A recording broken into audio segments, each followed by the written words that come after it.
യേശു കർത്താവിന്റെ 30 വയസ്സ് കഴിയുമ്പോൾ കർത്താവ് ശുശ്രൂഷ തുടങ്ങുകയാണ്. തുടർന്നുള്ള 3.5 വർഷം യേശുവിന്റെ ശുശ്രൂഷ മുഴുവൻ ക്രൂശിലെ ആ ജയത്തിന് വേണ്ടിയുള്ള ഒരുക്കമായിരുന്നു.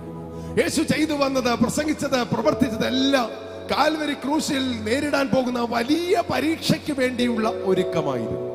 നമ്മൾ ഇന്ന് നമ്മുടെ വീട്ടിലോ നാട്ടിലോ ഒരു ഫലവർഷം കാണുമ്പോൾ വർഷങ്ങൾക്ക് മുൻപ് നിലത്തു വീണ് മണ്ണിനടിയിൽ പോയ, അല്ലെങ്കിൽ മണ്ണിനടിയിൽ ആരോ മനഃപൂർവ്വം ഇട്ട ഒരു വിത്തിനെ ആരെങ്കിലും ഓർക്കൂ?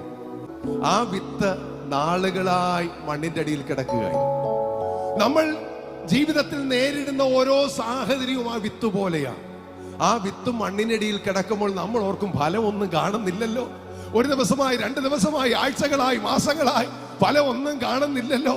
പക്ഷെ ആ വിത്ത് നശിച്ചു പോവുകയല്ല ചെയ്യുന്നത്. ആ വിത്ത് എന്താ ചെയ്തത്? പുതിയൊരു സൃഷ്ടിയുടെ ഒരുക്കം മണ്ണിന്റെ അടിയിൽ ചെയ്തുകൊണ്ടിരിക്കുകയാണ്.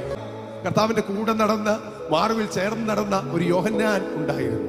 കർത്താവിന്റെ ഉയർപ്പിന് ശേഷം സഭ വലിയ പീഡനത്തിലൂടെ കടന്നുപോയി.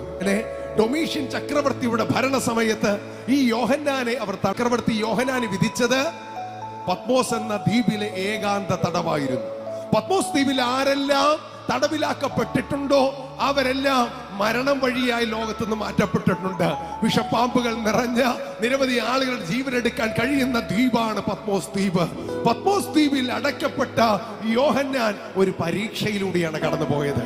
നോക്കുക, ഒറ്റപ്പെടലിൽ കർത്താവിന്റെ നാമത്തെ പ്രതി യോഹന്നാൻ പത്മോസ് ദ്വീപിലായിരിക്കുമ്പോൾ അവൻ ചെയ്തത് എന്താ? പരീക്ഷയുടെ ദിവസങ്ങളിലൂടെ താൻ കടന്നു പോകുമ്പോൾ അവൻ മനസ്സിലാക്കിയതൊരു സീസണാണ്. എന്നെ തകർക്കാനുള്ള സീസൺ അല്ല, ദൈവത്തിന്റെ പദ്ധതി വെളിപ്പെടാനുള്ള സീസണാണ്. അവൻ കർത്താവിനെ ആരാധിക്കുമ്പോൾ, വെളിപ്പാട് പുസ്തകം നമ്മൾ വായിക്കുന്നു, കർത്താവിന്റെ ദിവസത്തിൽ അവൻ ആത്മവിവശനായി അവൻ പ്രാർത്ഥിക്കാൻ തുടങ്ങി, ആരാധിക്കാൻ തുടങ്ങി, കർത്താവിനെ സ്തുതിക്കാൻ തുടങ്ങി. ഹല്ലേലൂയ!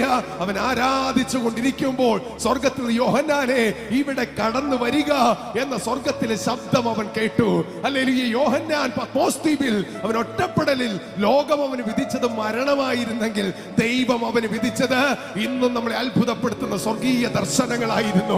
നമ്മൾ കടന്നു പോകുന്ന പ്രതിസന്ധികളിൽ നമ്മൾ പറയുന്നു, ഈ പ്രതിസന്ധികൾ എന്നെ തളർത്തുകയാണല്ലോ. സഹോദരങ്ങൾ പറയുന്നു, പ്രിയപ്പെട്ടവര് പറയുന്നു, ഈ പ്രതിസന്ധിയിൽ നിന്ന് വലിയ രക്ഷയില്ലെന്ന്. പക്ഷെ ദൈവത്തിന്റെ പദ്ധതി ഈ പരീക്ഷയെ ഒരു ഒരുക്കമാക്കി മാറ്റാനാണ്. ഈ പരീക്ഷകൾ നിന്നെ കൂടുതൽ തികവുള്ളതാക്കി മാറ്റാനാണ്. അപ്പോസ്തല പ്രവർത്തികളുടെ പുസ്തകത്തിൽ ഒരു വാക്യം ഇപ്രകാരം പറയുന്നു, നമ്മുടെ കഷ്ടാനുഭവങ്ങളിലൂടെ നമ്മെ തികഞ്ഞവനാക്കുന്നതാണ് ദൈവത്തിന്റെ പദ്ധതി. ഇന്ന് കടന്നു പോകുന്ന പരീക്ഷകൾ, ഇന്ന് കടന്നു പോകുന്ന പ്രതിസന്ധികൾ, യോഹന്നാൻ പറയുന്നു, ഈ പത്മോസ് ദ്വീപ് ഒരിക്കൽ അനുഗ്രഹമായി മാറി.